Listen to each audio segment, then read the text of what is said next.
అనుదినమన్న శ్రోతలకు మన ప్రభువును రక్షకుడై ఉన్న యేసుక్రీస్తు సరిసాటి లేని మహా గొప్ప పరిశుద్ధమైన నామమునందు శుభములు. నేడు 2024 సంవత్సరము జూన్ మాసము 29వ తారీఖు శనివారం నాటి ధ్యానాంశం విజయం నందు మృంగువేయువాడు.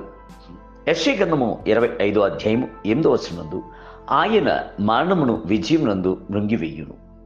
ప్రభువైన యెహోవా ప్రతి వాని ముఖము మీది బాష్ప బిందువులను తుడిచివేయును. భూమి మీద నుండి తన జనుల నిందను పూర్తిగా తీసివేయును. మరణము ఒక ముగింపు కాదు, దానిని విశ్రాంతి అని యేసుక్రీస్తు చెప్పాను. మరణించిన వారిని యేసుక్రీస్తు నిద్రించుచున్నారు అని సూచించాను. అలాగనే లాజరును, నాయునను ఊరి విధవరాలి యొక్క కుమారుణ్ణి, యాయురు యొక్క కుమార్తెను నిద్రలో నుండి లేపుచున్నట్లు సజీవంగా లేపెను. లోకస్తులు తమకు ప్రియమైన వారిని కోల్పోయి తప్పించుచున్నప్పుడు విలవలాడుచున్నారు. ఆదరణ పొందలేక అంగలార్చుచున్నారు. అయితే దేవునికి బిడ్డలు క్రీస్తు యేసునందు ఆదరణ పొంది వారిని మరలా చూచెదము అను నిరీక్షణ యందు తమ్మును ఓదార్చుకొనుచున్నారు. క్రైస్తవ మార్గమునందు పునరుత్థానం యొక్క నిరీక్షణ మనకు కలదు.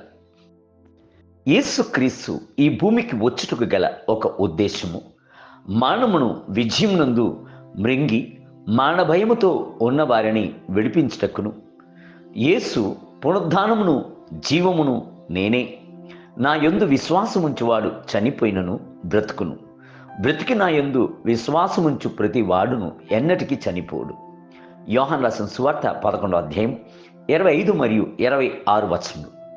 యేసుక్రీస్తు తానే ప్రతి ఒక్కరి కొరకును మానమును రుచి చూచెను. బైబిల్ గ్రంథము సెలవిచ్చుచున్నది, దేవుని కృప వలన ఆయన ప్రతి మనుషుని కొరకు మానమును అనుభవించినట్లు దూతల కంటే కొంచెము తక్కువ వాడుగాను చెయ్యబడిన యేసు మరణము పొందినందున మహిమ ప్రభావములతో కిరీటము ధరించిన వానిగా ఆయనను చూచున్నాము. హెబ్రీయులకు రాసిన పత్రిక 2వ అధ్యాయం 9వ వచనం. ప్రభు యొక్క రెండవ రాకడ యందు క్రీస్తునందు మృతులైన వారు మొదట లేతురు. ఆ మీదట సజీవులమై నిలిచుండు మనము రెప్పపాటున రూపాంతరము పొందేదము. తెస్సలోనికీయులకు రాసిన మొదటి పత్రిక 4వ అధ్యాయం 16 మరియు 17 వచనం.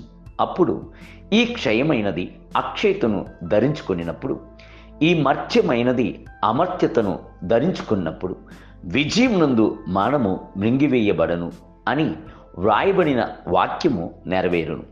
కొరింథీయులకు రాసిన మొదటి పత్రిక 15వ అధ్యాయము 54వ వచనం. మరణమును, పాతాళమును, సాతానును జయించిన వాడు యేసు. ఆయన మరణించి జీవముతో లేచినందున మరణం యొక్కయు పాతాళం యొక్కయు తాళపు చెవులు ఆయన స్వాధీనంలో ఉన్నవి. ప్రకటన గ్రంథం 1వ అధ్యాయము 18వ వచనం. కావున మనము మానమును గూర్చి వెరియుట లేదు. మానం యొక్క వెన్నెముకను తట్టి, ఓ మరణమా నీ ముళ్ళెక్కడ, పాతాళమా నీ విజయం ఎక్కడ అని విజయబేరిని చేయుచున్నాము. కొరింథీయులకు రాసిన మొదటి పత్రిక 15వ అధ్యాయము 55వ వచనము. యేసు మరణాంధకారపు లోయల్లో నడిచి వెళ్ళెను. తన యొక్క ఆత్మను తండ్రి యొక్క చేతులకు అప్పగించెను. 3వ దినమున మానమును జయించి సజీవంగా లేచి పునరుత్థానమును పొందుచున్న వారిలో ప్రథమ ఫలమాయను. ఇదిగో నేను యుగయుగములు సజీవునై ఉన్నాను అని ఆనందముతో సెలవిచ్చుచున్నాడు. ప్రకటన గ్రంథం 1వ అధ్యాయం 18వ వచనం. లోకమునందు గల ప్రజలకు మానము చేదైనది, మహా గొప్ప వేదనకరమైనదే. అయితే మనకు అది మన ప్రియ ప్రభువును సమీపించేటువంటి మధురమైన వార్దిగా ఉన్నది. ఇహమందున్న వారిని విన్నునకు తీసుకుని వెళ్ళేటువంటి అద్భుతమైన నిచ్చెనగా ఉన్నది. నేటి ధ్యానమునకై నేను బ్రతుకు దినముల అన్నీయు కృపాక్షేమములే నా వెంట వచ్చును. చిరకాలము యెహోవా మందిరంలో నేను నివాసము చేసేదను. 23వ కీర్తన 6వ వచనం. నేటి వేద పఠనము ఉదయము యోబు గ్రంథము 14, 15 మరియు 16 అధ్యాయములు.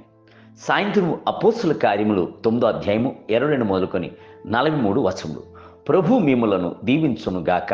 ఆమేన్.